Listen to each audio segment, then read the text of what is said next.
ponente, el señor Mario Suárez, profesional en desarrollo de negocios internacionales, economista con maestrías en mercadeo y en negocios internacionales con más de 27 años de experiencia. Les pedimos apagar sus micrófonos y cámaras para mantener el orden y evitar cualquier interrupción. Al finalizar la ponencia, abriremos un espacio para preguntas, las cuales pueden escribir en el chat. Así como también si desean coordinar entrevistas individuales con el conferencista posterior al evento, nos pueden escribir a nuestro correo a ardon@amchamsal.com y se les estará indicando el proceso. Les voy a dejar también el correo en el chat para que nos puedan escribir. Muchísimas gracias, señor Suárez, y adelante con la ponencia. Muchas gracias, Adriana. Buenos días a todos. Espero que todas sus familias y ustedes y sus compañeros de trabajo estén bien de salud y lo mejor posible en las condiciones nuevas donde vivimos. Agradecemos mucho a la Cámara Americana por este espacio.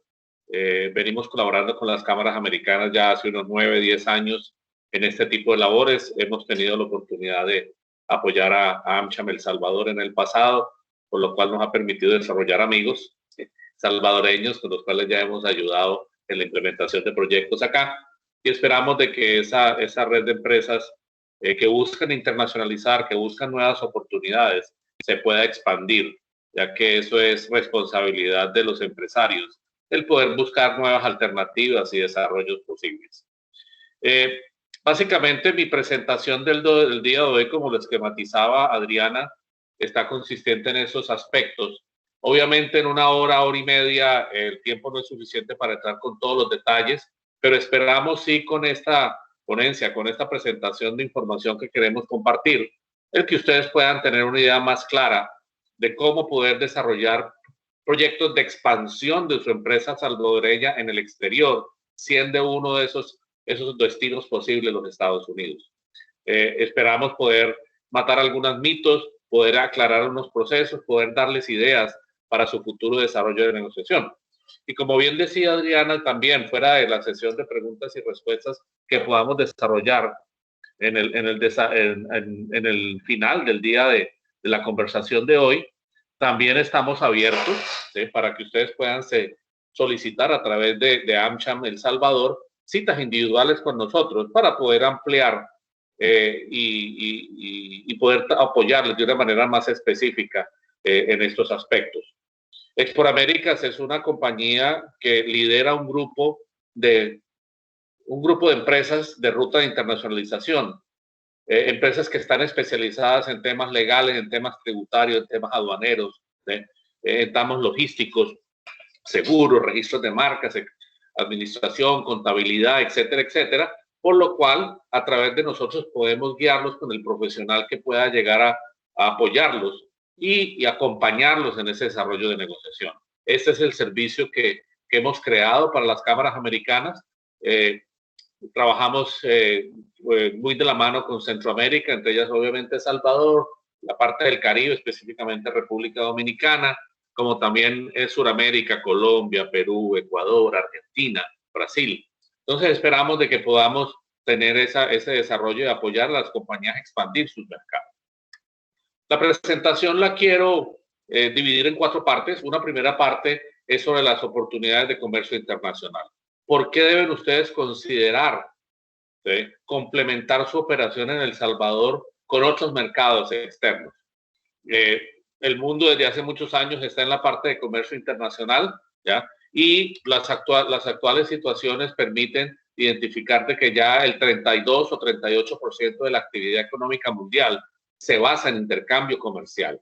Y aquí estamos viendo en esta gráfica muy general de que el mercado de productos, mercancía, está alrededor de los 1.5 trillones de dólares, millones de dólares, ¿sí?, que se intercambian de importación a exportación.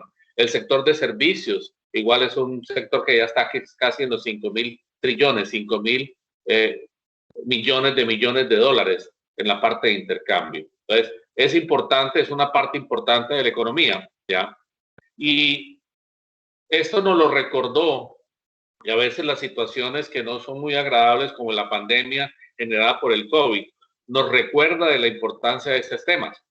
Febrero del año pasado hubo la reunión de Davos que se hace anualmente por los países desarrollados en la parte económica, el Summit Económico, y el entonces director del World Trade Organization, la Organización Mundial de Comercio, Ricardo Acevedo, hacía un comentario de que como la recesión del 2008-2009, la recesión que nos iba a llegar y que definitivamente nos llegó a todos los países en el mundo a raíz del COVID, iba a requerir una serie de actividades importantes y eran básicamente, se basaban en tres ejes de actividad y de políticas: una política fiscal, una política monetaria en cada uno de los países y coordinación en el mundo, pero también la importancia del comercio internacional para la recuperación económica de los países y del mundo. Entonces, él ya vaticinaba en febrero la recesión, pero que iba a depender del éxito del manejo de esas tres políticas en la parte económica. Obviamente, también ellos plantearon dos escenarios principales de la recuperación de la recesión generada por el COVID, y estaban ligadas directamente al control que cada país y cada región le diera al problema de salud, ¿sí? de poder controlar el tema de la salud vía testeo, vía capacidad hospitalaria, vía vacunación, ¿sí? Y en la medida que los países controlaran eso, se podían ver dos escenarios: uno verde, en el cual entre más corto fuera el control del efecto de salud de la pandemia, más rápido se podía llegar a recuperar la tendencia que venía la economía mundial antes de pandemia. Entonces, que esa es la parte verde. Y los países que se demoraran más en ese control iban a generar un retardo en la recuperación. Entonces, si se hacía ese control de la parte de salud, se podía prever de que a finales del 2021 o el 2022, los países y las regiones que tuvieran ese buen control pudieran llegar a estar nuevamente recuperando la tendencia anterior. Entonces, y los que no, pues iban a sentir un retraso en ese aspecto. Estamos en desarrollo de eso, ¿sí? El Fondo Monetario Internacional hizo un pronóstico el año pasado desde que se iban a cerrar la economía mundial en el 2020 con un negativo 3.5% del Producto Interno Bruto, ¿ya?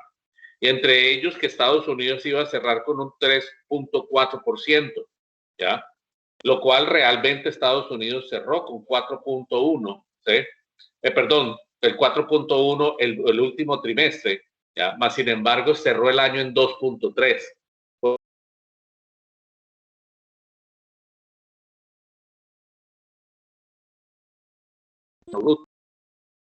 7.2, China lo proyectó 2.3 positivo, o sea,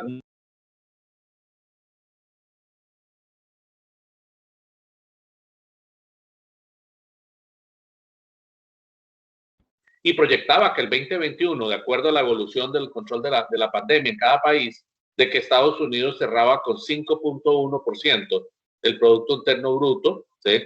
En compás con una recuperación mundial del 5.5%. Ese pronóstico del año es con lo que estamos jugando hoy en día. Hay unas revisiones que indican del mismo Fondo Monetario que podría ser 6.1 Estados Unidos. Se espera de que China esté en 8.1 y que América Latina pueda llegar a recuperar un ritmo de 4.1 al final del 2021. Y así en el 2022 vemos una recuperación económica del mundo o un crecimiento del PIB del 4.2, Estados Unidos que podría estar en el 2.5, la parte de China en 5.6 y América Latina en 2.9%. Esos son los pronósticos. A nivel de comercio internacional, lo que sí hemos podido también detectar a través del Fondo Monetario Internacional y el acuerdo de la Organización Mundial del Comercio, es de que el comercio internacional el año pasado tuvo un crecimiento de 4.1. Ese no se estancó, hubo un crecimiento, hubo unos trimestres muy malos, como fue el tercer trimestre del año pasado, el segundo trimestre del año pasado, el tercer trimestre hubo una recuperación. Vemos también los crecimientos a nivel regionales, vemos como Norteamérica tuvo un 5.5% de crecimiento de las exportaciones, ¿sí? Y un 5.4% del crecimiento de las importaciones. Por eso apunta de que hay un buen manejo de la parte del comercio internacional, que era parte de lo que decía el señor Acevedo en su presentación inicial. de que iba a ser unas políticas que iban a ayudar a este desarrollo. Entonces, la economía va recuperándose, hay unos pronósticos más en unos países que en otros, ¿ya? Pero ese es el ambiente que estamos viviendo. Y esto se ha visto también afectado por los que están incluidos o involucrados en la parte de logística, cómo la logística se ha visto impactada, han cambiado sus condiciones.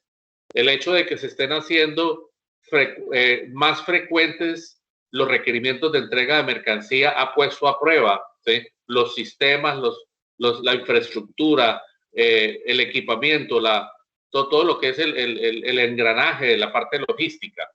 Y la noticia para los que están en logística es de que la logística va en crecimiento.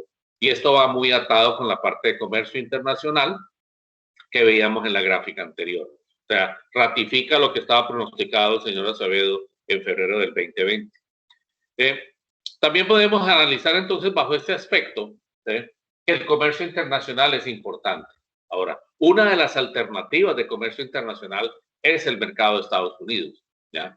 Es un mercado en el cual debemos tener reconocimiento de que está cerca, es uno de los mercados y la relación del comercio internacional entre El Salvador y Estados Unidos es supremamente fuerte, igual que en la parte del resto de Centroamérica, muy impulsado también por el actual acuerdo de libre comercio del CAFTA. Entonces, es una alternativa que tenemos que ver forzosamente porque tenemos una relación histórica y porque hoy por hoy Estados Unidos sigue siendo la economía más fuerte de los Estados Unidos. Hay pronósticos de crecimiento de la economía china que puede llegar a superar el Producto Interno Bruto de Estados Unidos en el 2028, en el 2027, ¿ya? Son pronósticos, lo cual, pues, realmente es un elemento positivo dentro del comercio internacional, porque va a querer decir de que el consumo en China va a seguir incrementándose y va a haber otra opción interesante, ¿sí?, en ese sentido. No es que la economía norteamericana vaya decreciendo y por eso la China lo supera, sino que la China está creciendo a un ritmo más alto y vamos a tener dos muy buenas opciones que analizar. Y conozco compañías salvadoreñas que ya han visualizado y están mirando y actuando en esos mercados allá. Hablemos un poco entonces de la economía norteamericana para evaluarla, si es el momento de desarrollar operaciones en Estados Unidos complementarias a las que ya manejan o no. Las últimas cifras que estamos hablando es de que es un país que tiene 330 millones de habitantes, no es el país más poblado del mundo, es el país más poblado del hemisferio americano, pero no del mundo, ¿ya? Sin embargo, sí tiene un Producto Interno Bruto que está alrededor de los 21.5 millones de dólares, de trillones de dólares, como lo expresamos acá. Como vemos en esta gráfica, cerró el año pasado en un negativo 2.3%. El Fondo Monetario Internacional tenía su pronóstico de 5.1 para el final del 2021. Y apenas antes de ayer salió la cifra del comportamiento del Producto Interno Bruto del primer trimestre del 2021 y salió con un positivo 6.4%. O sea, hubo un positivo en el último trimestre y se siguió fortaleciendo del 2021. O sea, la tendencia como que está volviendo a recuperar, ¿sí?, y se puede llegar a pronosticar un término del 2021 positivo. Como todos los países tuvimos unos problemas de desempleo fuertes, ¿ya? Tenemos unos problemas de desempleo fuertes.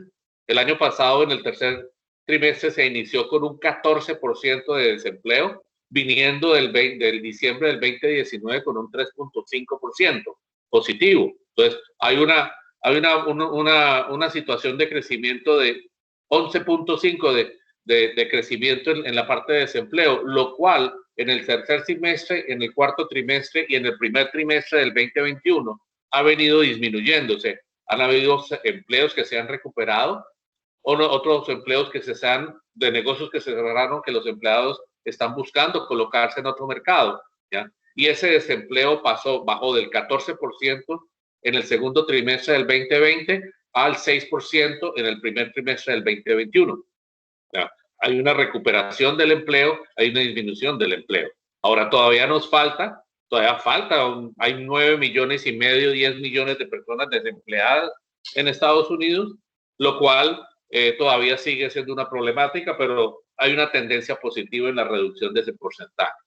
La inflación sigue controlada, hay ciertos visos de puede haber un incremento de la inflación a finales del año, pero hasta la fecha está por debajo del target, del objetivo de la Reserva Federal, lo que es equivalente al Banco Central en América Latina en cada país, ¿ya? Pero estamos hablando de un 1.8, un 2% anual. O sea, la inflación es muy menguada. Aquí se impacta los costos de los productos y los precios puntualmente lo que estamos viendo.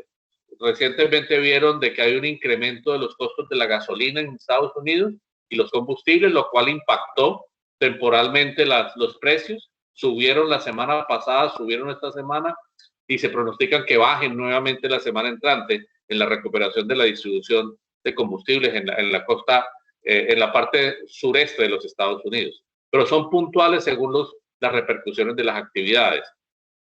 El Fondo Monetario Internacional, perdón, la Reserva Federal en Estados Unidos también promovió una política monetaria de reducción de impuestos, de tasas de interés, lo cual ha jalonado hacia abajo los costos de interés comercial e industrial en los Estados Unidos, los intereses, que están en un aproximado de 4.8%. Inclusive la parte hipotecaria está por debajo de eso, 3.8, 3.6%.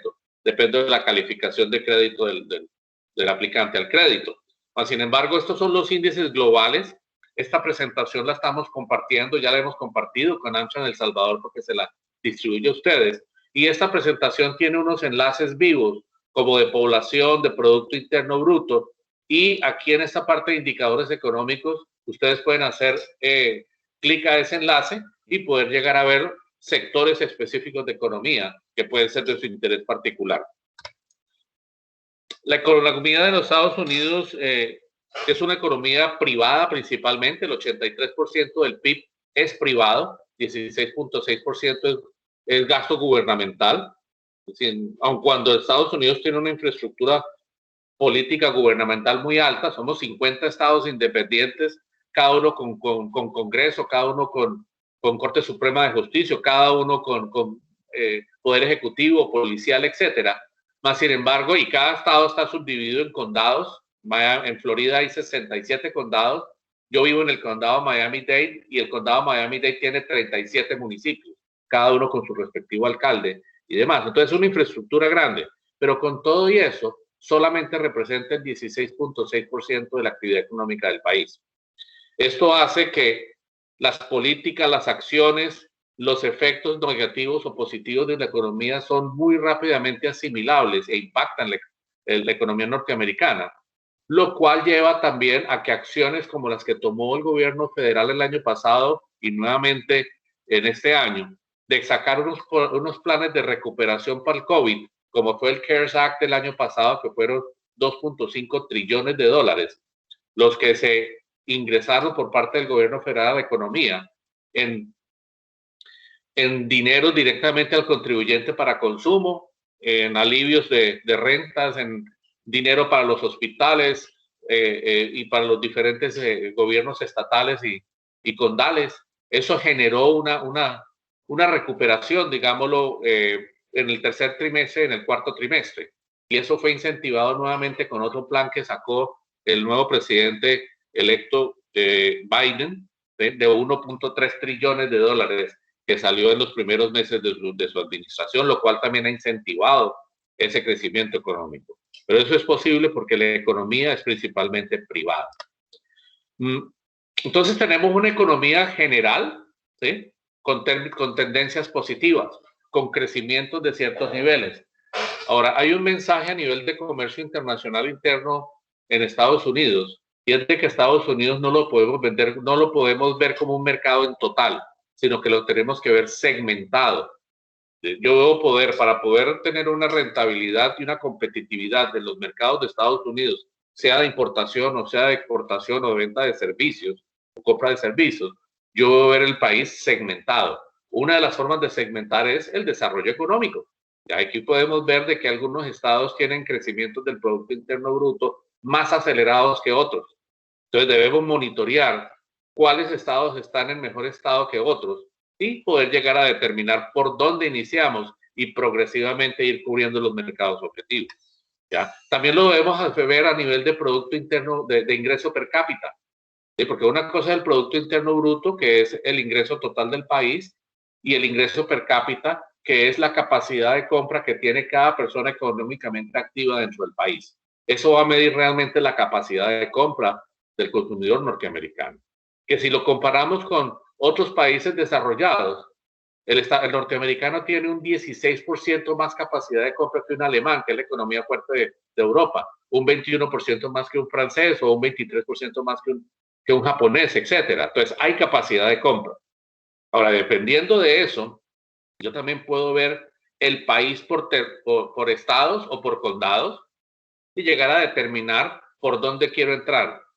Si entre la audiencia, entre los asistentes del día de hoy, hay una compañía con productos de lujo o joyería, por ejemplo, pues yo debería concentrarme en los condados o los estados de mayor capacidad de compra, de mayor ingreso per cápita. Entonces, en ese sentido, yo no tendría mucho que, no debo orientarme a Brownsville, Texas, que es el condado con el menor ingreso per cápita tomado en este censo del 2019-2020, esta estadística. ¿Ok? Más sin embargo, entonces, concéntreme en Bridgeton, Connecticut, que es el condado con el mayor nivel de ingreso per cápita en esa lectura. Entonces, segmentémoslo y veamos dónde concentramos nuestros esfuerzos para el desarrollo de la parte de mercado. ¿Okay? También lo puedo ver demográficamente. Si yo tengo un producto agrícola, pues me concentro en todo lo que es la parte central del país, donde está toda la parte agrícola principalmente. Pero si mi producto es metropolitano, joyería, ropa, alimentos procesados para consumo humano, pues me puedo concentrar en las zonas metropolitanas. Ahora, si mi producto es cosmetología femenina o ropa femenina, pues yo ya me puedo concentrar en los condados o los estados donde tengo mayor participación femenina, que son los de color rojo y sus niveles de colorido. Entonces, yo puedo llegar a segmentar esta parte o por edades. Si yo tengo un producto que está más para promover la venta de un conjunto residencial en El Salvador para retirados en Estados Unidos, pues me puedo concentrar en los estados con mayores edades, ¿sí? Y poder orientar mi marketing, mi inversión en marketing en ese sentido. Entonces, veamos Estados Unidos como una segmentación. También es otra característica bien importante reconocer, desde que Estados Unidos importa más producto que lo que exporta. Tenemos desde 1971 una balanza comercial negativa. No es algo de ayer ni de hace 2 años, es desde 1971. Entonces, estamos cerca a la economía país más grande del planeta, que tiene, entre otras características, ser un importador nato. Eso es un atractivo que debemos analizarlo, a ver cómo podemos dentro de sus productos de exportación, poder llegar, o de servicios de exportación, cómo podemos llegar a aprovechar esa tendencia, esa estructura que tiene el mercado. Entonces aquí diferentes segmentos, unos crecen más que otros, otros tienen valores diferentes, pero veámoslo como un punto de atracción en ese sentido. Como les decía, desde 1971 a la fecha, Estados Unidos ha mantenido un déficit comercial que ha estado en crecimiento, ¿sí? En ese aspecto. Han habido políticas, han habido intenciones de mejorar o disminuir el déficit comercial, mas sin embargo, el eliminar el déficit comercial de productos no es algo que se vea viable en los próximos años o décadas, porque es una estructura, no es un problema estructural, es una estructura de la economía norteamericana. En productos básicos, ¿sí? En servicios, como lo pueden ver también aquí, hay una balanza comercial positiva. ¿Okay? Entonces, tenemos que analizarlo. ¿Sí? Ustedes ven aquí la parte negativa del balance en producto y aquí ven la parte positiva en la parte de servicios. ¿Okay? Sin embargo, esa es la estructura del mercado. Si estamos hablando de productos, tenemos el atractivo, y si estamos hablando de servicios, pueden ver lo que está importando, que es significativo también, servicios Estados Unidos. Otra característica que quiero compartir y resaltar es que Estados Unidos es un país de inmigrantes. ¿Sí? Todos vinimos, menos un 7% de la población, de algún lugar del mundo, ¿sí? Y mantenemos esa cultura, mantenemos esa nostalgia ¿sí? Esa etnicidad en los alimentos, en la música, en la decoración, en la lectura, etcétera, etcétera, ¿ya? Y por eso es un mercado que yo puedo llegar también a segmentar por etnias, donde es posible entrar al mercado de los Estados Unidos por una etnia y después expandirse. Una de esas etnias somos los hispanos. Somos el 18.5%, o éramos el 18.5% en el 2019. ¿Sí? Esa es la estadística que tenemos del census activo ahorita, ¿ya? Estamos esperando la nueva que salga del censo del 2020 del año pasado, que están apenas entregando informes. Pero ya en ese momento podemos decir, yo sé vestir, yo sé alimentar, yo sé entretener hispanos, entremos al mercado de Estados Unidos a través de eso que conocemos bien y luego nos expandimos. Entonces puede ser una herramienta muy interesante y factible, y la cercanía cultural y de negocios que tiene El Salvador con Estados Unidos le da una mayor aporte en eso. Ahora, esa circunstancia o esa oportunidad del mercado hispano no es temporal. Estamos hablando de un mercado que proyecta crecer a 100, más o menos 103 millones de hispanos en el 2050, de primera, segunda, tercera o cuarta generación. Hoy en día somos principalmente primera generación, nacidos en nuestros países de origen, pero ya nuestros hijos, nuestros nietos son segunda, tercera generación. En el 2050, ¿sí?, los hispanos van a ser principalmente de tercera, cuarta generación. Entonces se han aculturado, han cambiado, hablan más inglés que español, mas sin embargo siguen con el gusto de la hispanidad. Pero los productos, al menos en sus empaques, en sus ingredientes saludables, etcétera, etcétera, tienen que ir modificándose, aculturándose a esa demanda del consumidor. Otra característica peculiar del mercado de Estados Unidos es la dispersión de la economía, de los consumidores en Estados Unidos. Muchas veces ustedes son exportadores y pueden ir a Guatemala, ¿sí?, y en 3 días cubrir sus clientes y regresarse a El Salvador, ¿ya? Eso no es posible en Estados Unidos, a no ser que usted segmente el mercado, porque tenemos áreas metropolitanas, tenemos un total de 19.429 municipios en todo el país, de los cuales 294 de ellos tienen más de 100.000 habitantes, y a 825 ciudades con más de 50.000 habitantes. Recuerde, con un ingreso per cápita interesante de 53.000, 54.000 dólares al año. Entonces, cualquier pueblo, cualquier ciudad de esta, cualquier pueblo de estos es un buen negocio. ¿Cómo hago para cubrirlos todos? No es posible. Por eso tengo que regionalizar mi estrategia de entrada, ¿sí?, bien sea para exportar, o bien sea para importar o para prestar servicios. No puedo cubrir todo el mercado. No lo hacen ni siquiera las compañías norteamericanas, ¿sí? Hay muy pocas excepciones como Coca-Cola, Pepsi-Cola, Cisco, pero de resto no son capaces de atenderlo. Tenemos que tener una estrategia de regionalización. Una característica bien peculiar que tiene Estados Unidos, que está incrementándose en otras partes del mundo, pero Estados Unidos es el líder en esto, es de que como desde 1971 se compra más importado que exportado. Eso ha llevado a unas culturas de cambio de negociaciones, donde los proveedores internacionales se han localizado dentro de Estados Unidos y le ofrecen, ¿sí?, al comprador localmente, en especial todo lo que son los productos y servicios de valor agregado. Un producto de marca, un producto con ingredientes o con formación especial o con diseño especial, un servicio con diseño especial o marca especial, ¿sí?, que no sea un commodity, que no sea carbón o que sea gasolina o que sea petróleo, no, que no sean big bags de azúcar, sino que productos ya terminados en marca. El comprador, por lo general, ¿sí?, prefiere que se lo entreguen dentro de Estados Unidos después de aduana. Jugar de local, ¿sí?, si hablamos en términos futbolísticos. Entonces, esto es una característica muy peculiar del mercado norteamericano, a la cual debemos adaptarnos para poder tener mayor perfil de clientes a quien atender. Si yo solamente vendo F o B, el número de clientes que yo puedo atender son mucho menores, porque son muy pocas las empresas que saben y están interesadas en aprender a importar en Estados Unidos. Si se abre esta capacidad, pueden tener una mayor desarrollo de perfiles de clientes, ¿sí?, y mayores potenciales de ventas o de proveedurías. Obviamente esto genera retos y costos, ¿sí?, porque yo voy a tener que aprender a entregar dentro de Estados Unidos después de aduana. Ha sido tanto el impacto de esta cultura de negocio en Estados Unidos que los mismos agencias gubernamentales han ajustado y creado políticas. Por ejemplo, la aduana de los Estados Unidos ha creado desde hace ya años una modalidad de importador que le permite a una compañía extranjera, en este caso salvadoreña, ser su propia importadora en los Estados Unidos sin tener personería jurídica o responsabilidad tributaria en los Estados Unidos.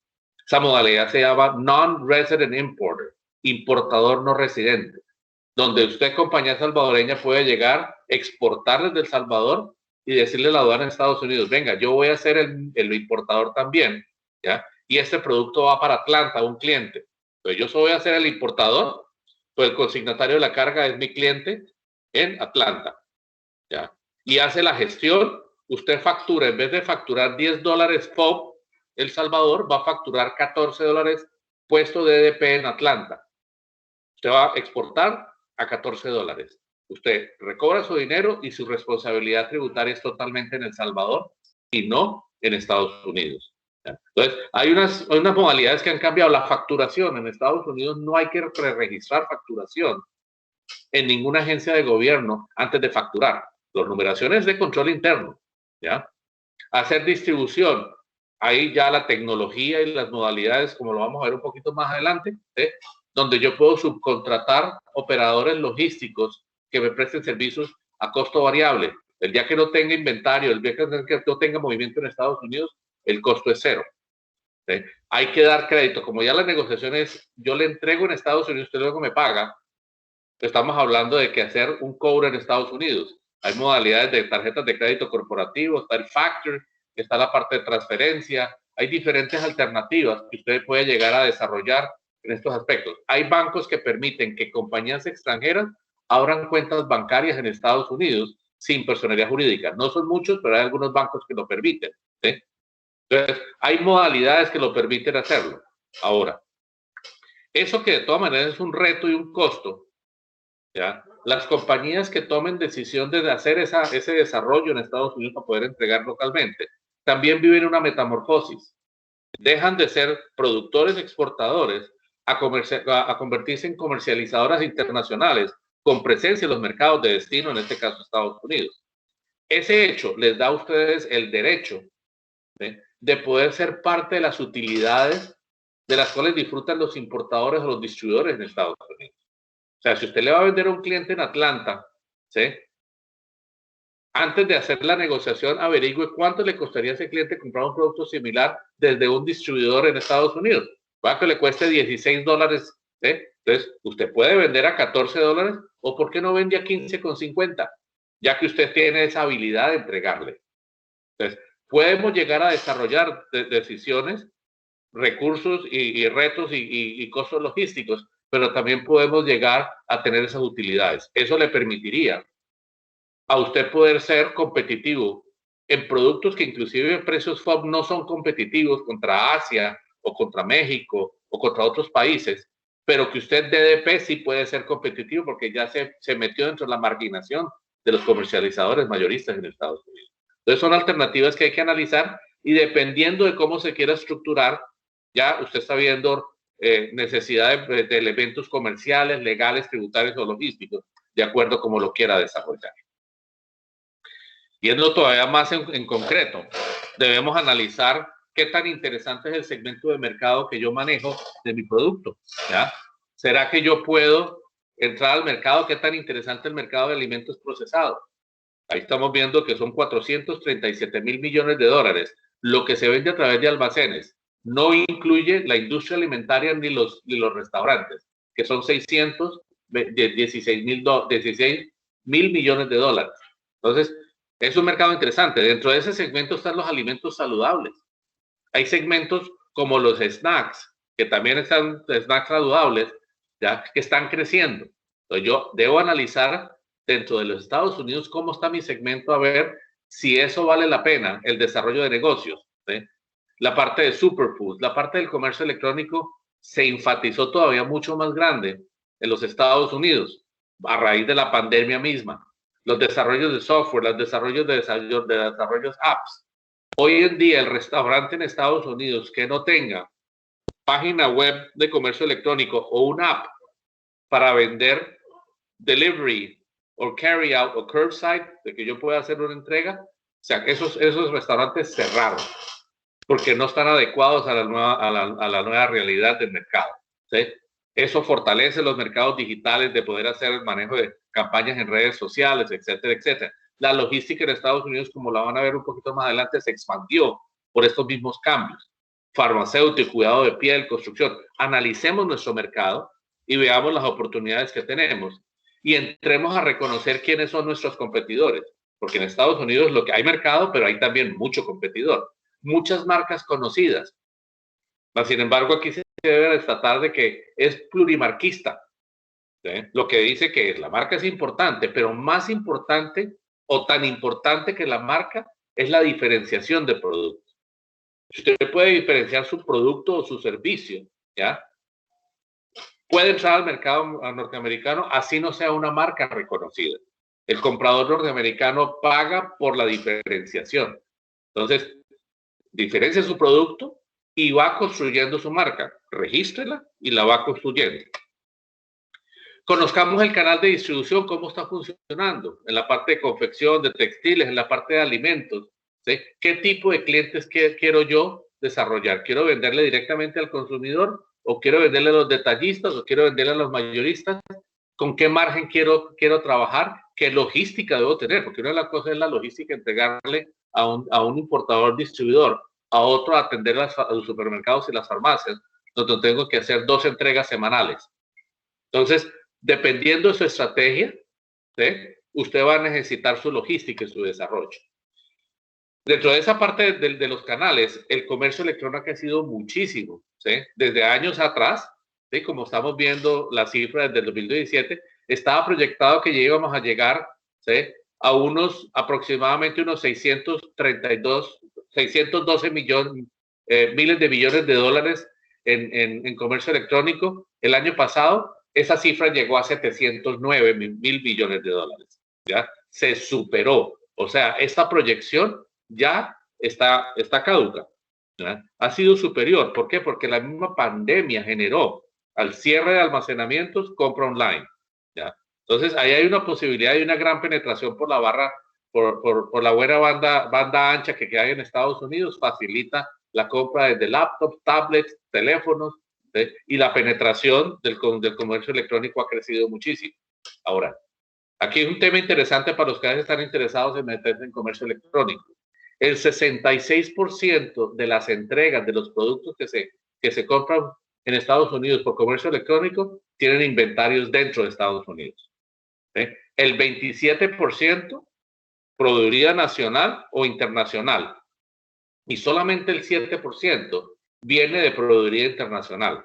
¿Por qué? Porque aquí ya se acostumbró de que la norma es poder llegar a 5 o 7 días, ¿sí? De entrega, free shipping, sin costo, ¿ok? Inclusive, los que somos Amazon Prime, nos garantizan entrega en 2 días, ¿sí? Free shipping, todo es relativo, ¿ya? Porque yo pago una membresía por ser Prime. Entonces, para yo poder ser competitivo, no solamente en precio, en calidad, sino en entrega, debo tener inventario en Estados Unidos para ser competitivo en comercio electrónico. ¿Okay? Entonces, hay unas características peculiares. Amazon, indudablemente, es la compañía más grande de comercio electrónico, más sin embargo, no es la que más vende por venta de comercio electrónico. Porque ya las compañías de almacenes han empezado a desarrollar sus propias canales de comercio electrónico para participar dentro de ese mercado. ¿Okay? Ahí vemos que si yo ya sumo Walmart y Target, Kohl's, Best Buy y Macy's, eso ya venden más que los mismos combinados de Amazon, eBay y eBay, ¿sí? Que son 2 portafolios fuertes de comercio electrónico. Es un mercado híbrido, ¿sí? Las personas están pidiendo entrega en casa en un 70-75%, un 38% recogen en almacenes. Compro electrónicamente, pero voy al almacén y recojo, ¿sí? Curbside o al stand de e-commerce, ¿ya? Pero son modalidades y el comercio electrónico es algo que ustedes deben considerar obligatorio ya, no es opcional, dentro de su preparación para entrar al mercado de los Estados Unidos, porque se convirtió en una norma, en un canal de mucha importancia en el desarrollo comercial. Esta misma localización permite de la Florida, ¿sí?, poder cubrir mercados de exportación, ¿ya?, regionales, tanto tradicionales como de comercio electrónico. Usted hay una compañía salvadoreña, orgullosamente salvadoreña, ¿sí?, que se llama TransExpress, ¿sí?, que desde su operación en la Florida, ¿sí?, hace una labor muy buena de exportación y de logística por vía de comercio electrónico. Entonces, ¿por qué? Por su ubicación y por sus afiliaciones y sus asociaciones de agencias y algunas oficinas o empresas propias dentro de la región latinoamericana. ¿Por qué? Por la ubicación regional y por obviamente la infraestructura y el empuje que tiene el señor Héctor Guzmán, de propietario de TransExpress, el cual tengo el gusto de conocer hace muchos años, ¿sí?, pero ubicándose entonces específicamente, aprovechando, y hoy en día están en una tendencia de mercado creciente. ¿Sí? Son oportunidades que se presentan dentro del desarrollo de la comercialización. Ahora, también tenemos que ver dentro de mi estrategia de negocios cuál es el aspecto de aduana y de logística que más me conviene. Porque yo puedo tener producto importado en Estados Unidos, como soy certificado de origen, mi producto del Salvador, no pago impuestos, puedo tener en bodega. O yo puedo traer productos para los importadores de otras partes del mundo, llevarlas temporalmente a Estados Unidos y desde allí reexportarlas y de allí vender a Estados Unidos. Lo puedo hacer desde Bonded Warehouse, aduana, o desde Free Zone. La diferencia está que si yo escojo Bonded Warehouse, tengo que pedir un permiso para poder segregar el lote de importación, reexportar una parte y lo otro venderlo a Estados Unidos, o reexportarlo todo, pero no en un lote completo. Mientras que Free Zone, ¿sí?, ya está bajo el control de un software de administración de inventarios homologado por la aduana de los Estados Unidos. Usted puede segregar sin tener que estar pidiendo permiso para hacer esa segregación. Usted puede consolidar, ¿sí?, en un solo sitio en la zona libre productos del Salvador importados de otros países de Europa, de Asia y comprados en Estados Unidos, y desde allí hacer ventas a sus diferentes clientes regionales. Y aprovechan la logística que existe en el sur de la Florida, de aérea y marítima, ¿sí?, que es de la más grande de la región, incluyendo, superando a Panamá, ¿sí?, en los aspectos aéreos inclusive, y también marítimos. Entonces tenemos mucho mayor frecuencias y entregas. O sea, puede llegar a ser muy interesante tener un centro de operaciones de distribución en el sur de la Florida que les aporte estos conocimientos sin tener bodega propia, ¿sí?, o con bodega propia. Ya es una decisión que ustedes pueden tomar directamente en ese aspecto. Por eso conozcamos el canal, ¿sí?, los 13 pasos que existen en el comercio electrónico. Hasta hace unos 15 años llegábamos hasta el 9, ¿sí?, donde el producto tradicionalmente salía de la fábrica, llegaba a través de un distribuidor, de un warehouse o un almacén, y era el comprador que iba y compraba en el almacén. A partir del desarrollo del comercio electrónico se implementaron 4 elementos más, 4 eslabones más de la cadena, ¿sí?, y se ha ampliado el comercio. Es más, ha llevado al punto de que este formato tradicional anterior, ya las fábricas no están necesariamente trabajando con distribuidores que tienen bodega, sino que están trabajando y ubicando inventarios en centros de fulfillment, ¿sí?, de centros de fulfillment, para atender sus clientes comerciales B2B, ¿sí?, como también consumidores B2C, sin tener que tener todos los inventarios en la bodega, sino que los distribuyen estratégicamente, regionalmente, geográficamente en los Estados Unidos, y desde allí atienden. El producto está bajo orden de compra o simplemente por traslado, porque el inventario en el fulfillment center sigue siendo de la fábrica o del importador, y de allí atienden sus clientes comerciales B2B o sus clientes consumidores B2C. Ha cambiado. Busquemos cuál es la estructura que nos conviene y podemos llegar a subcontratarlo. Estados Unidos también es un país supremamente regulado en sus diferentes aspectos, ¿sí? Dependiendo del producto, puede tener diferentes entidades de regulación. Ahora son todas entidades de regulación muy técnicas, ¿sí?, y tienen Estados Unidos no es un paraíso, ¿ya? Más sin embargo, tienes características en la parte de regulación donde son transversales. ¿Qué quiero decir transversales? La regulación aplica para la empresa grande o la empresa pequeña, la que tenga amigo en el funcionario o no tenga amigo en el funcionario, porque inclusive hay una norma, una pauta en la Constitución de los Estados Unidos que se llama checks and balances, donde el inspector del FDA que vio el producto en el puerto no es el que le manda la comunicación y el que usted tiene que reportarle la solución del complaint en puerto. Entonces no hay forma de manipular la información. Así es con EPA, así es con USDA, Ministerio de Agricultura, así es con la parte de transporte, DVPR, que es la parte de servicios. Entonces, hay una mayor transparencia, ¿sí? Y la ley aplica para todos, la regulación aplica para todos. Nos da un nivel de competitividad similar. La FDA aplica para productos importados y para productos hechos en Estados Unidos, ¿sí? No es solamente para los importados. Entonces, definiendo su estrategia de negocios, usted también va a poder llegar a definir si yo necesito tener presencia jurídica en Estados Unidos o no. Les hablé del importador no residente. Para ustedes pueden ser los importadores y entregarle al cliente en Atlanta. Sin embargo, esa regulación tiene sus limitantes. Para utilizar importador no residente, lo que se exporte desde El Salvador ya tiene que estar prevendido en su totalidad.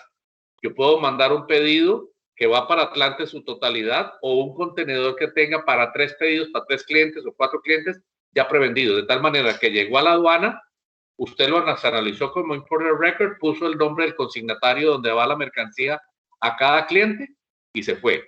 Ahora, si yo tengo una estrategia de negocios en la cual tengo que tener un inventario en Estados Unidos para atender al supermercado y entregarle 2 veces por semana, importador no residente ya no le funciona.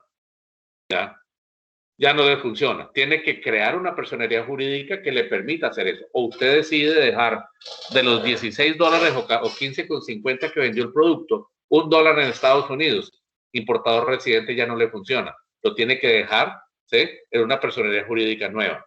Ahora, yo puedo tener una personería jurídica, ¿sí?, y yo soy el dueño salvadoreño y yo puedo dirigir mi compañía, ser el ejecutivo dueño, pero yo no puedo trabajar en la compañía, ¿sí?, mientras yo no tengo una visa de negocios que me permita trabajar dentro de mi compañía. Usted puede ser dueño de la sociedad, no necesita socio americano, pero si necesita dentro de la estrategia usted estar presente y representar su compañía norteamericana en las negociaciones de la administración, debería sacar una visa de negocios. Entonces, defina su estrategia de negocios y como consecuencia de eso va a determinar la parte jurídica y tributaria del mercado. Eso lleva de que básicamente una estrategia de desarrollo de negocios en Estados Unidos va a consistir esencialmente de 3 pasos dentro de este modelo estratégico. Hay muchos otros modelos, pero el que utilizamos nosotros es este, ¿sí? Es inteligencia de mercado, conozcamos nuestro mercado de importación, de exportación, de servicio, de lo que sea, ¿sí?, y bajo ese conocimiento establezcamos una estrategia comercial y estructura de negocios diferenciadora que me va a hacer competitivo y rentable, ¿ya? Bajo ese concepto, yo ya puedo entrar al mercado compitiendo y solamente después de tener la estrategia definida, yo puedo entrar a establecer una operación logística. Sé si contrato personal, si creo personalidad jurídica, si alquilo bodega o subcontrato bodega, si tengo que pagar impuestos o no tengo que pagar impuestos, dependiendo de su estrategia. Entonces, el paso es conocimiento, diseñar una estrategia basada en ese conocimiento que les permita ser diferenciados para hacer su operación. Esa estrategia la puede implementar de manera orgánica, de nueva, construya de nueva, o inorgánicamente, comprando una compañía ya existente en Estados Unidos que tenga sinergia con su estrategia. Y de esa manera poder llegar a tener un esquema comercial, legal y tributario sostenible en el mercado. Esa estrategia puede ser, ¿sí?, basado en ese conocimiento, o vender una marca blanca, o comprar una marca blanca, ¿sí?, de un importador o un almacén, o vender su propia marca en el mercado de los Estados Unidos, ¿ya?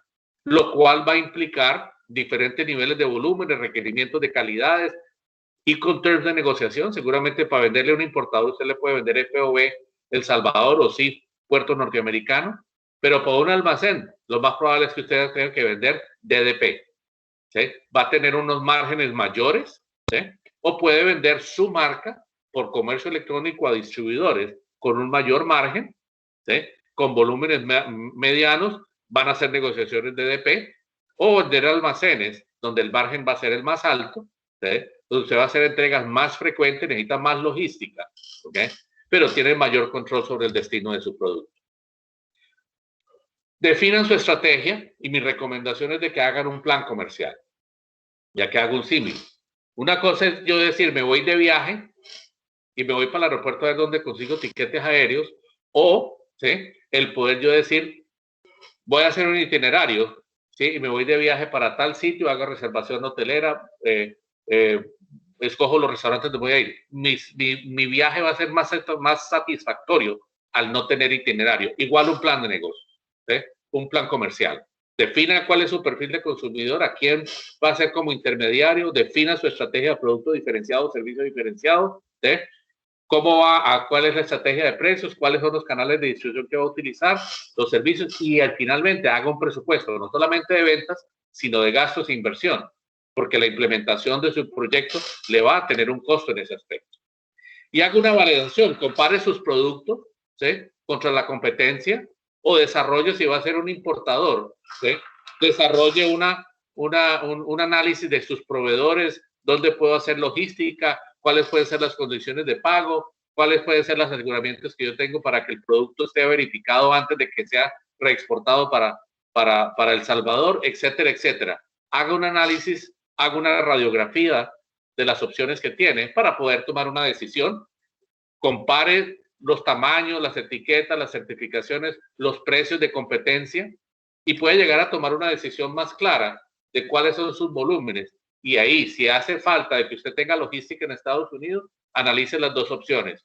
O me voy por un alquiler de una bodega, por pequeña yo proyecto que le va a costar entre arrendamiento, personal, seguro, servicios públicos, etcétera, etcétera, $5,450 mensuales, venda o no venda. Pues quizás para iniciar, más bien subcontrato servicio donde el almacenamiento de una estiva típicamente le cobran $15 por mes, ¿sí? O le cobran por preparar una orden, ¿sí? Por preparar una orden le cobran 50 centavos de dólar por caja. Entonces es mejor, ¿sí? Cuando yo tengo poco movimiento, irme por subcontratación. Cuando yo tengo un volumen fuerte, me voy a la bodega. Pues un análisis numérico que usted puede llegar a proyectarlo de una manera adecuada. Y define su estrategia de logística, ¿sí? Que quiera manejar su desarrollo, ¿ya? Donde ya puede llegar a definir si necesita gente aduanal, si va a ser importador residente, si va a necesitar almacenamiento, si va a ser distribución, cómo va a ser la administración de pago, necesita abrir cuenta bancaria en Estados Unidos o no. Los diferentes alternativas, pero basado en una estrategia. ¿Ok? Si ustedes dicen, yo quiero tener una compañía en Estados Unidos porque mi estrategia lo pide, porque no puedo utilizar importador no residente, o quiero dejar una parte de mi utilidad en Estados Unidos, o necesito contratar personal en Estados Unidos para darle respaldo a mi estrategia, etcétera, etcétera, cualquiera de las razones valederas, ¿sí? La creación de una personalidad jurídica en Estados Unidos es bastante ágil. Son 6 pasos, 4 o 6 pasos, ahorita voy a decir por qué, ¿ya?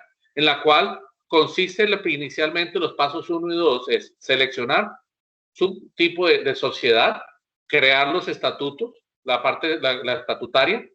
Ese punto, a diferencia de América Latina, ¿sí? No es documento público, es un documento privado que no tiene que elevar a ningún ni juez, ni corte, ni notario, ¿sí? Para poder crear la personería jurídica, que es el paso 3. Es más, la personería jurídica en el paso 3 se crea frente al Estado donde usted va a operar su negocio. Y cuando está haciendo ese registro, no le piden estatutos.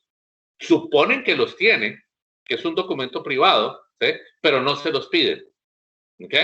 Ahora, después de que yo tengo la apertura de la personalidad jurídica frente al Estado donde voy a operar, Florida, por ejemplo, yo ya me contacto con el IRS, con el fiscal federal de tributario, y pido un número de identificación tributario para mi compañía. Con esos 4 pasos, usted puede venir a abrir cuenta bancaria, puede hacer importaciones, puede hacer facturación, ¿sí? Puede hacer contratación de personal. ¿Ok? Ahora, dependiendo del tipo de servicio o de producto, usted puede requerir o no impuesto a la venta. En Estados Unidos el impuesto a la venta, que es la fase 6, ¿sí? Es diferente a América Latina, donde aquí solamente el que cobra y paga el impuesto a la venta es el que le provee el producto o el servicio al consumidor o usuario final. Entonces, si yo voy a exportar ropa o alimentos del Salvador, yo exporto sin impuesto a la venta. Mi importador, si soy yo o no, lo recibe y se lo vende a un distribuidor o un almacén sin impuesto a la venta. Solamente el almacén o el comercio electrónico que le venda al usuario consumidor final es el que recauda el impuesto a la venta y se lo paga al fisco. Los demás estamos exentos. ¿Ok? Más sin embargo, hay que sacar un certificado de exención. Si usted le va a vender a un distribuidor, usted debe pedirle a él el certificado de exención para poder facturarle sin impuesto a la venta y usted tener eso como prueba frente a una posible auditoría del fisco estatal. Decirle, yo le facturé a tal distribuidor porque aquí tengo ese certificado que me lo indique que no tiene. Entonces, dependiendo de ese tipo de figura, puede usted registrarse o no, ¿sí?, a impuesto a la venta. Y por último, las licencias ocupacionales. Si usted, cuando está haciendo el registro de la personería jurídica en la fase 3, uno de los requerimientos es cuál es la dirección física que va a tener su compañía en Estados Unidos. Ahí puede tomar dos decisiones o 3 decisiones, ¿sí? Alquila una bodega o una oficina donde va a operar si su estrategia lo requiere, o se va a un centro de negocios, un business center, ¿sí?, que es, comparte una oficina, ¿sí?, como una oficina virtual o un coworking, ¿sí?, o una oficina independiente dentro de una oficina de negocios, ¿sí?, y en ese caso no requiere licencia ocupacional porque está trabajando sobre la licencia ocupacional del business center, ¿sí?, o le pide a su tía o a su primo que le preste la dirección para usted crear la compañía bajo esa dirección, que lo puede hacer. Lo importante es de que en Estados Unidos todas las comunicaciones oficiales llegan vía correo, ¿sí? Entonces, si su tía o su primo va a mirar el correo, se la va a informar, funciona. Si no, le puede causar problemas.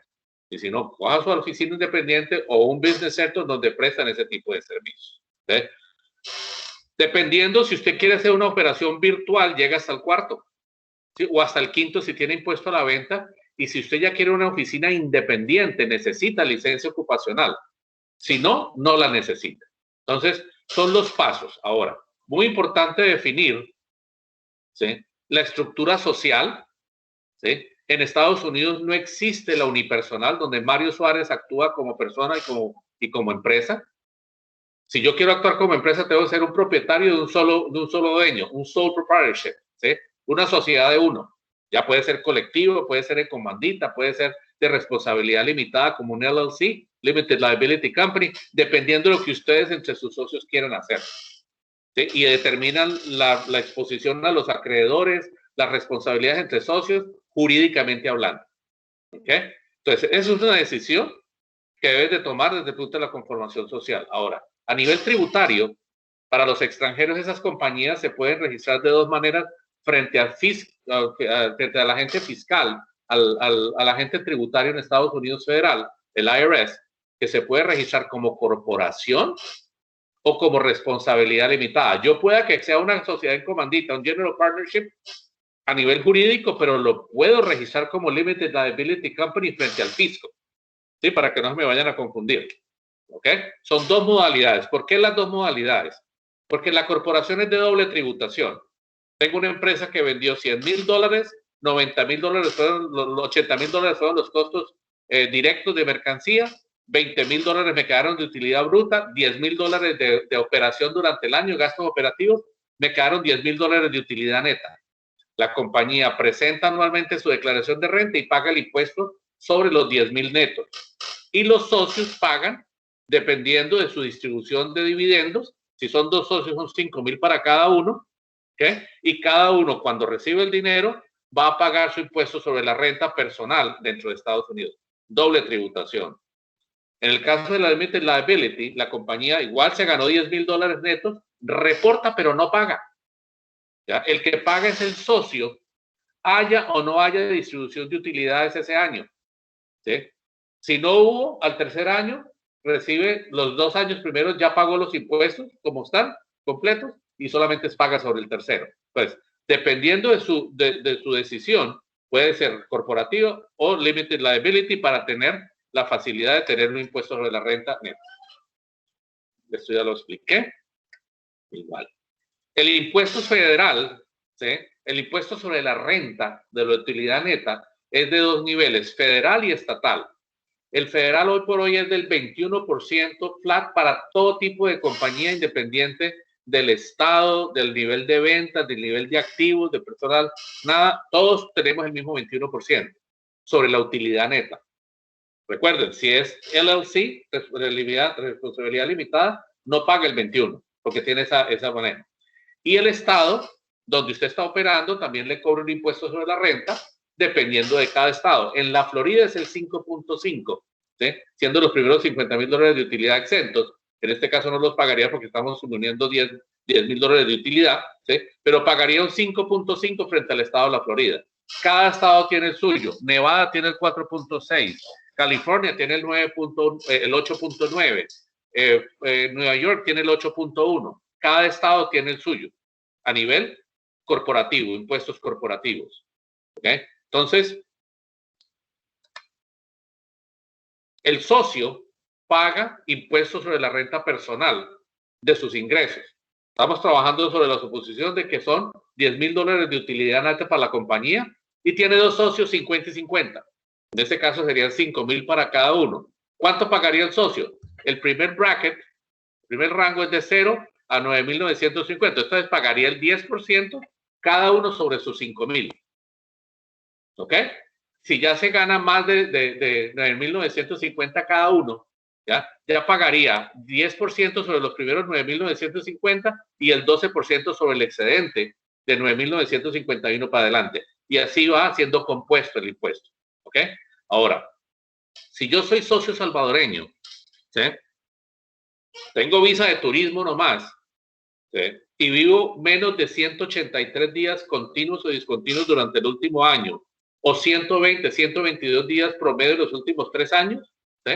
Si yo vivo menos de eso, o estoy en Estados Unidos menos de ese tiempo, solamente pago impuestos sobre mis ingresos en Estados Unidos, o sea, sobre los $5,000 de repartición de mi dividendo, punto. No tengo que declarar nada sobre El Salvador. Ahora, si paso más de ese tiempo, tengo que presentar mis ingresos de Estados Unidos y en El Salvador. Tenga visa de turismo o residente o ciudadano, ¿sí? Si se supera ese tiempo, tiene que hacerlo. ¿Ok? Obviamente, los ciudadanos americanos y los residentes permanentes ya de entrada son contribuyentes norteamericanos y deben declarar sus ingresos dentro de Estados Unidos y fuera. Ahora, si se llegan a superar esa fecha, esos días, ¿sí? No tienen que pagar nuevamente el impuesto sobre lo que ganó en El Salvador, sino que lo que declara lo que se ganó $40,000, entonces el ingreso total son 45,000, ¿sí? Entonces paga los 10% primero los 9,950, lo otro sobre los otros $30,000, el 12%, ¿sí? Y $5,000 sobre 22% sobre 5,000, ¿ya? Pero sobre los 45,000, sobre los $40,000 del Salvador, usted puede deducir, ¿sí? De ese impuesto a pagar lo que ya pagó en El Salvador. ¿Sí? No tiene que volver a eso, lo deduce de ese cálculo del impuesto, que le puede dar un 18%, por decir algo. ¿Sí? Pero ya en El Salvador pagó el 15%, solamente pagará el 3%. O si pagó el 20% en El Salvador, no tiene que pagar sobre esos 40,000 ningún impuesto en Estados Unidos. Todo eso se puede planificar. ¿Ok? Esto es a nivel federal. 7 de los 50 estados no tienen impuestos sobre la renta personal. Uno de ellos es Florida, ¿sí? Los otros son Alaska, Nevada, South Dakota, Texas, Washington, Wyoming, ¿sí? Más sin embargo, si yo estoy en California, tengo que pagar el impuesto federal sobre esta tabla que tenemos aquí, más el impuesto sobre la renta personal en California, ¿sí? Que está en el 9%.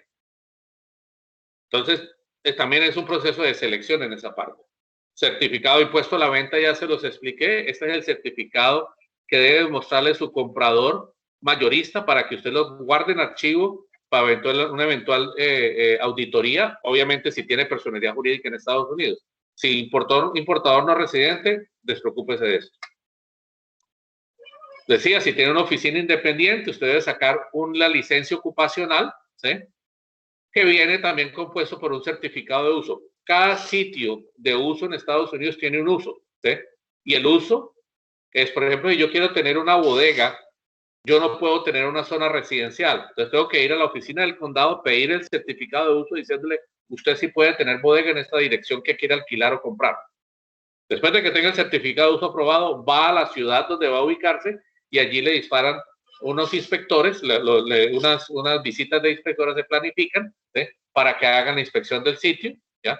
Esto es algo que puede tomar unas 2 o 3 semanas, ¿sí? Por un costo de $280, $300 la primera vez y de en adelante le cobran anualmente $120, $150 mensuales una licencia ocupacional.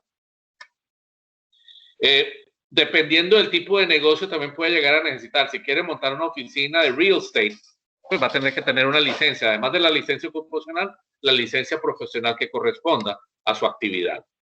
Basado en su decisión, ¿sí?, sus responsabilidades tributarias pueden variar anualmente. Anualmente usted tiene que hacer una renovación de su personería jurídica, ¿sí? Una renovación de su personería jurídica, ¿ya?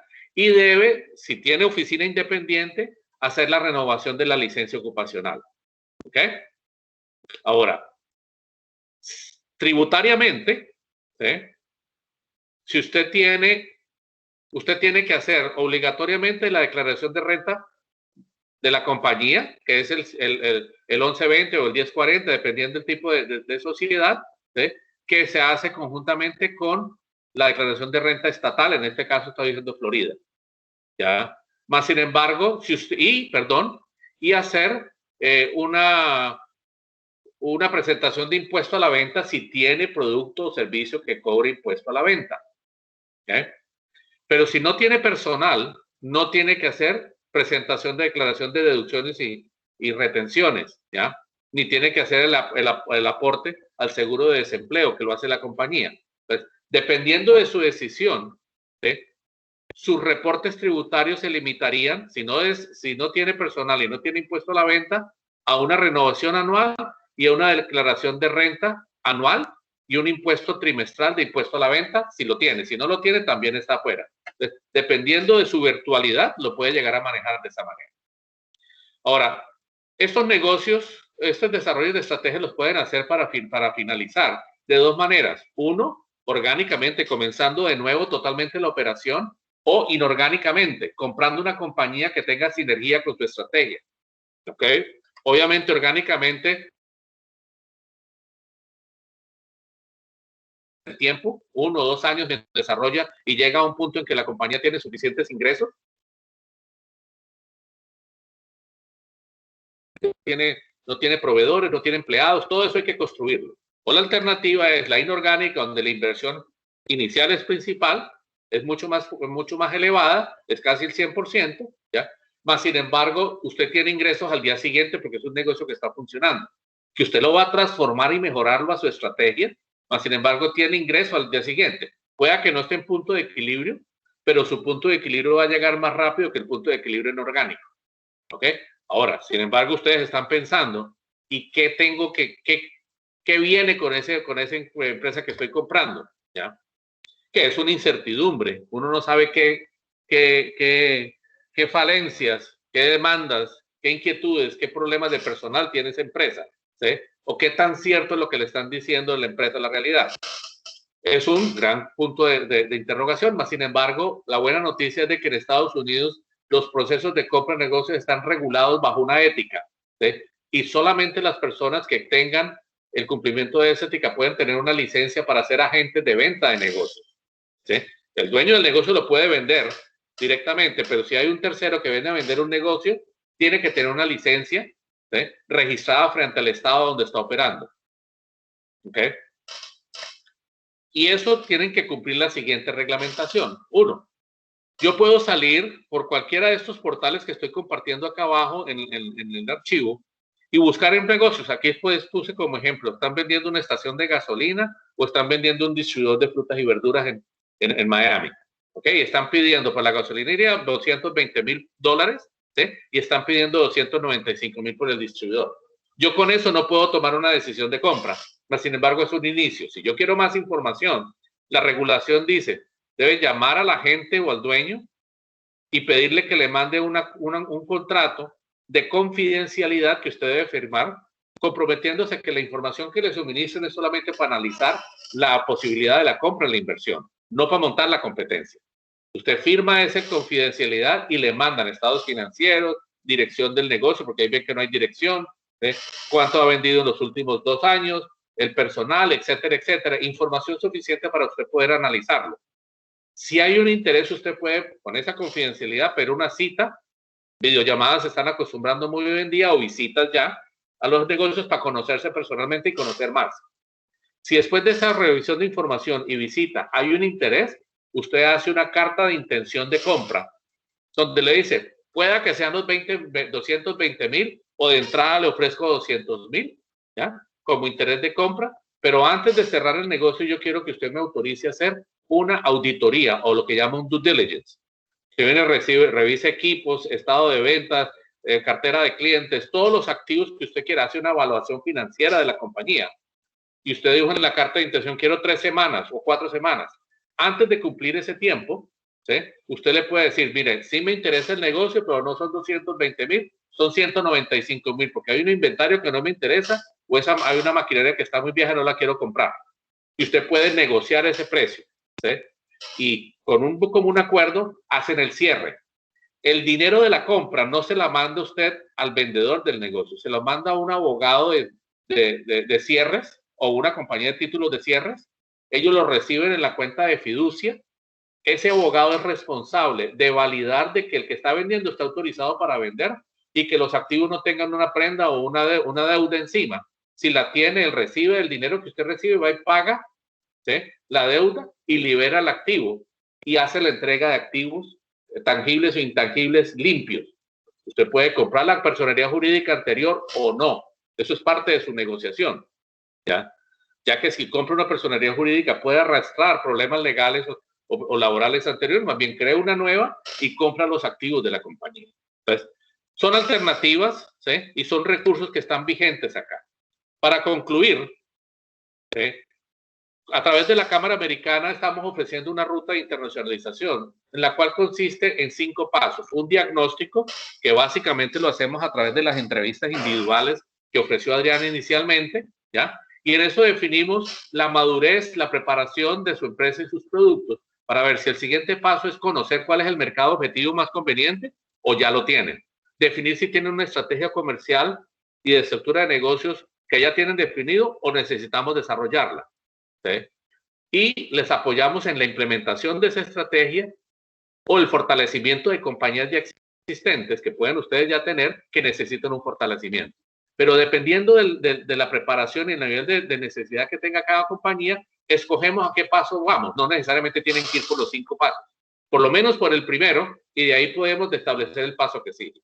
Para hacer estas gestiones, estamos nosotros en Export Americas liderando el grupo y prestando servicios de inteligencia de mercado, planes de negocios, creación de personería jurídica, adquisición de empresas, valoración de compañías, acompañamiento en el montaje, etcétera, etcétera, ¿ya? Registro de FDA. Pero para el montaje tenemos también compañías de logística, tributarias, comercialización financiera, abogados de inmigración, agentes aduanales, los cuales nosotros le podemos recomendar. Si usted ya tiene uno de confianza en Estados Unidos, trabajamos con él. Si no lo tiene, nosotros le presentamos a alguien que pueda tener esas capacidades. Quedó abierto entonces, Adriana, para las preguntas y las inquietudes. Muchísimas gracias a nuestro ponente, el señor Mario Suárez, por esta excelente ponencia que es de suma importancia para nuestras empresas. Vamos a abrir ahorita el espacio para preguntas. Las pueden escribir en el chat y yo las iré leyendo una por una. Empezamos con la primera. Dice, ¿cómo sería la logística y aduana en exportaciones de desarrollo de apps desde El Salvador? Ok, muy buena pregunta y quiero hacer una aclaración, ¿sí? Si yo tengo una estrategia, por ejemplo, quieren desarrollar apps para restaurantes hispanos o para restaurantes, ¿ya? Muy seguramente ese restaurante va a querer contratar a alguien, un proveedor local, ¿sí? A un proveedor local. Entonces, en ese aspecto, ¿sí?, va a ser importante que usted tenga una personería jurídica aquí para poder hacer la contratación local. O quiere hacerle pagos locales, o usted necesita, entiendo que no se necesita para poder implementar, va a tener alguien acá que le dé servicio al cliente, aunque lo puede hacer perfectamente remotamente, ¿ya? Pero dependiendo de su estrategia y su negociación, puede ser necesario tener personería jurídica o no para poder hacer una contratación. Si, por ejemplo, usted va a hacer una app para un banco o para una clínica o para un hospital, con casi seguridad que usted va a necesitar proveer en esa negociación una una póliza de seguro de responsabilidad, ¿sí? De responsabilidad profesional. Esa póliza, para poder comprar esa póliza, van a tener una personalidad jurídica acá. Entonces, dependiendo de su decisión, ¿sí? Puede hacerlo para poder facilitarlo, porque es altamente probable que le pida contratación local. Indícame si le di respuesta adecuada y si no, por complementar la pregunta.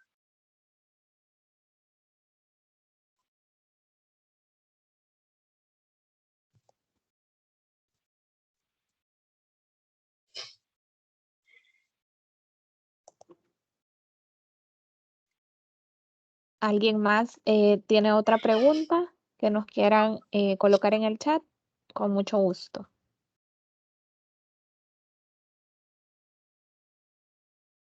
Nada más, hay un participante que nos sugiere el enfoque de la presentación está enfocada a bienes de consumo. Si pudieran hacer un enfoque a creación de empresas para desarrollo de software, para videojuegos y otras aplicaciones tecnológicas.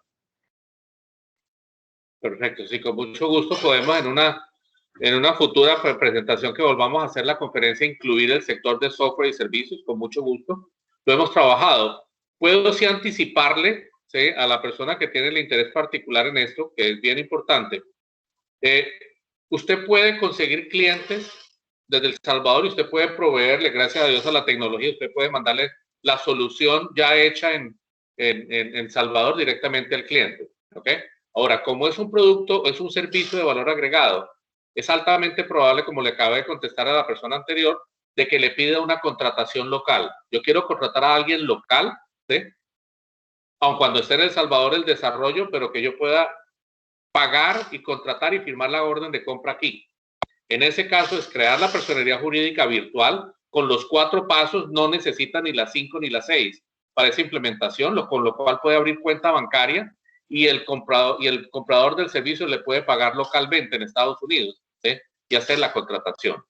Usted puede firmar los contratos desde El Salvador a nombre de la compañía norteamericana, ¿sí? Y no está allí incumpliendo ninguna norma. Pero con mucho gusto, Adriana, en una futura versión podemos incluir la parte del mercado de software, mercado digital y la parte de desarrollo de webs y apps. Excelente. Lo vamos a planificar a lo interno y les estaríamos notificando a nuestros asistentes cuando se lleve a cabo. Muy bien. ¿Alguna otra pregunta? Creo que por ahí nos están escribiendo otra pregunta.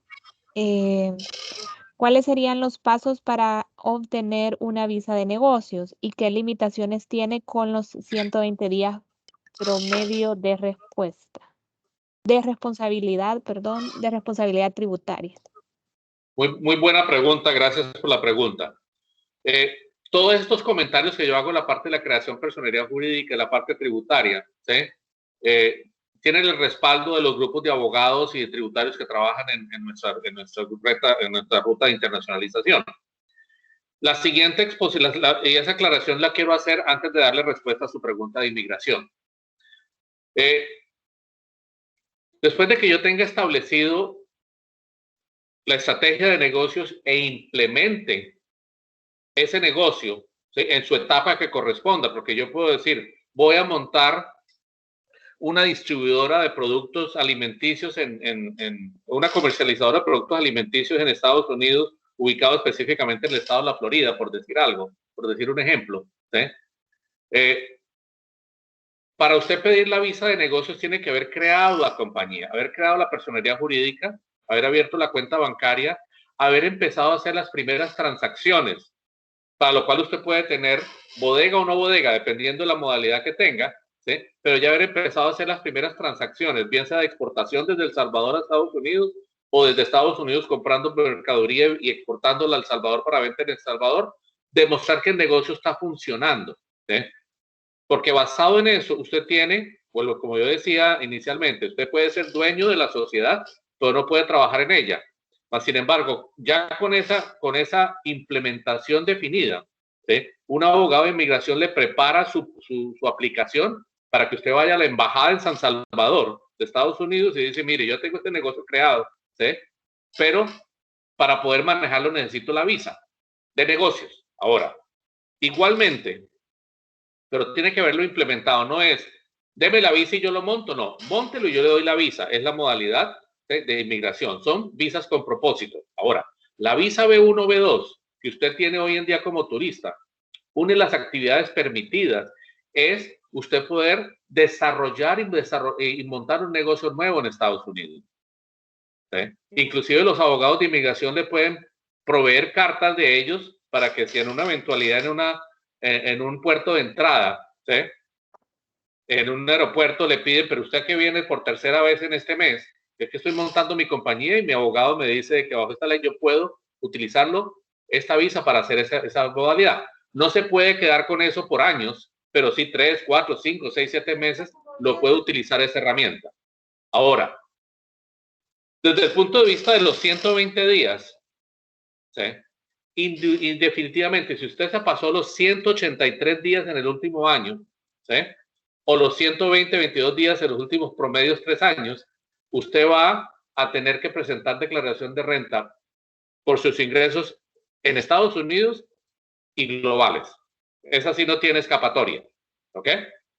Pero se supone una visa de negocios, dependiendo del tipo de negocio, si es una compañía de intercambio o de servicio, no es una fábrica ni algo más complejo, una visa se puede obtener en 4 o 5 meses de haber iniciado el proyecto.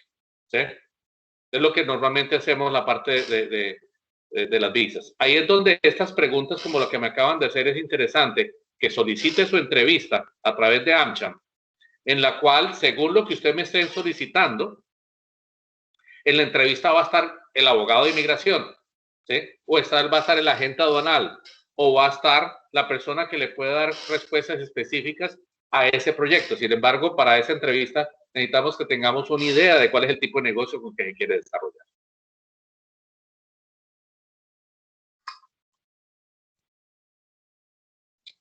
Bueno, con esto finalizamos. Si no hay más preguntas, nada más recordarles que si quieren coordinar las citas con el señor Mario, pues me pueden escribir a mi correo, que se los dejé en el chat, solicitando toda la información para poder coordinar estas citas. Agradecemos nuevamente al señor Mario Suárez de Export America. Y agradecemos también a todos los asistentes a este evento. Vamos a seguir haciendo más eventos con esta dinámica para que puedan estar pendientes. Muchísimas gracias y que tengan feliz día. Con mucho gusto. Gracias, Adriana, y éxitos a Gracias. todos. Quedamos atentos a sus inquietudes. Por favor, cuenten con nuestro apoyo y el apoyo de la AmCham para poder hacer esos desarrollos de manera lo más seguro posible. Muchísimas gracias.